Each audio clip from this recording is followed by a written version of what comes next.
So, something that I've learned from my experience from doing day jobs is that I have, first of all, I think like I have some trouble doing what people tell me to do. And I think sort of like the lesson that I got from those day jobs is that maybe what it comes down to is that I put an immense amount of value in me defining what my work is and what it is that I want to be doing and how it is that I want to be doing it. And so it led to this idea that maybe there's a huge difference in what a job and a work is. That one of them is the thing that maybe your job description says, or maybe it's the thing that your manager says that you should be doing or should not be doing. And then the other one is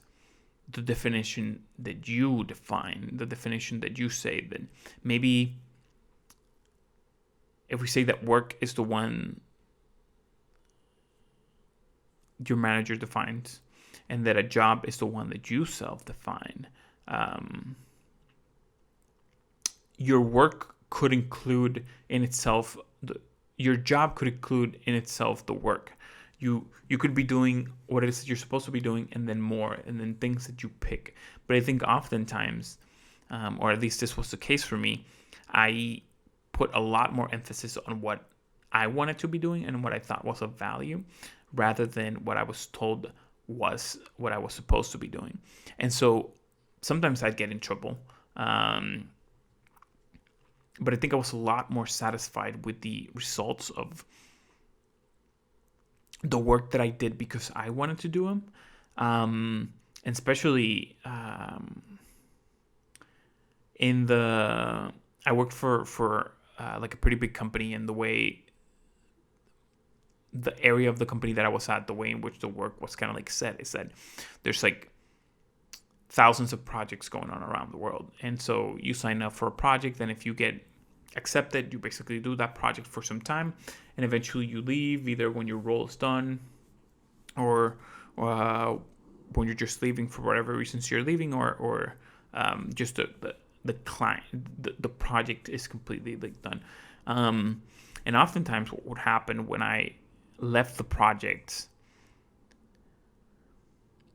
in fact, there's one project in particular, which was the last one that I was at, and I think this is the one that really got me to experience the division between these two things, because I was outright doing what I thought was what I should truly be doing. And so when I left, and along my time in the project, so many people came to me to thank me for just being around, for being for being me. Yeah,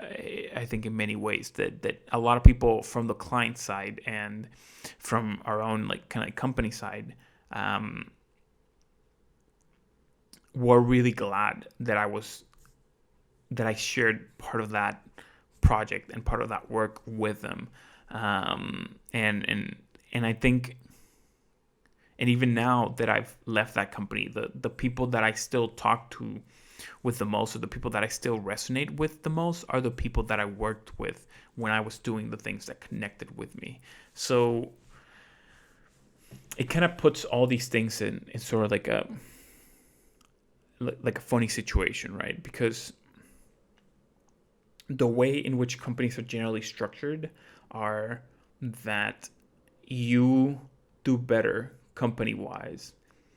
the more you can do the work,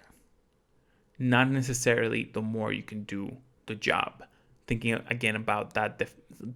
distinction between what you're supposed to do versus what it is that you want to do, what the kind of value that you are supposed to add versus the kind of value that you want to add. And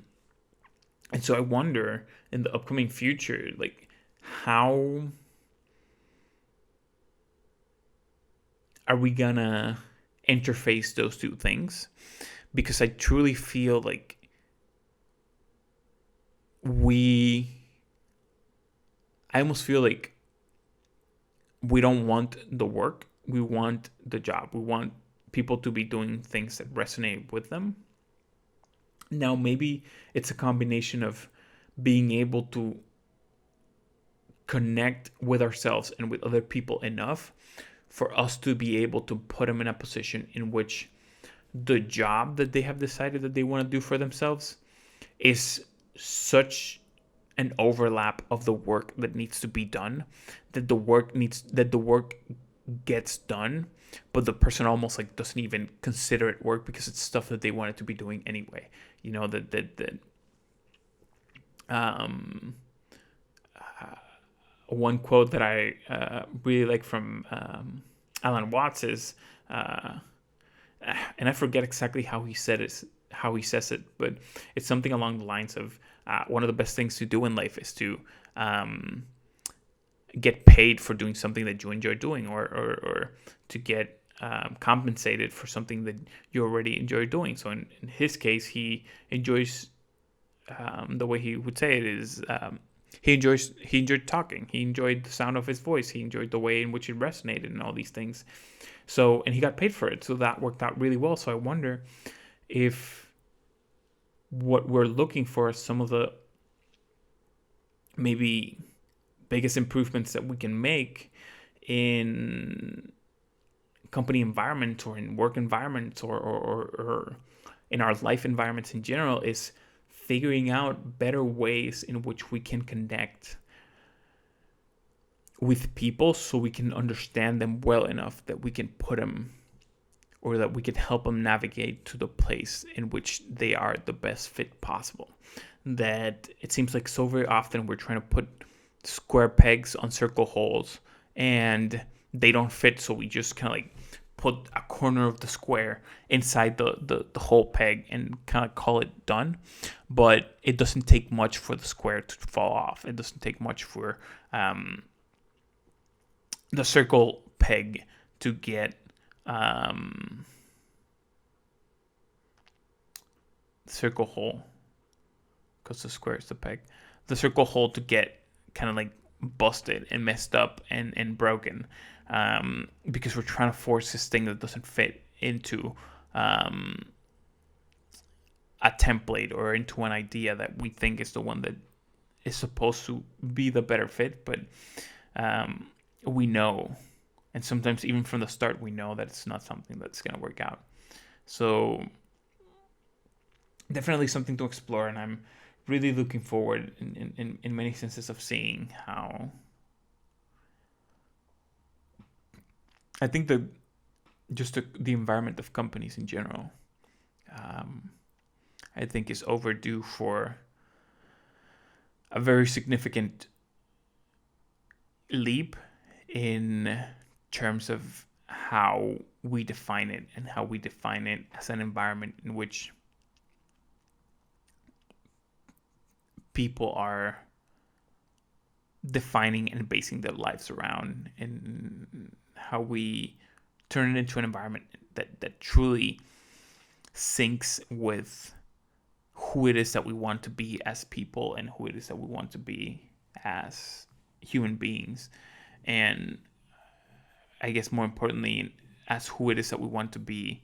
as ourselves, as individuals, and how we can make it in a way in which the two things are not at odds with each other, but the two things are building each other up.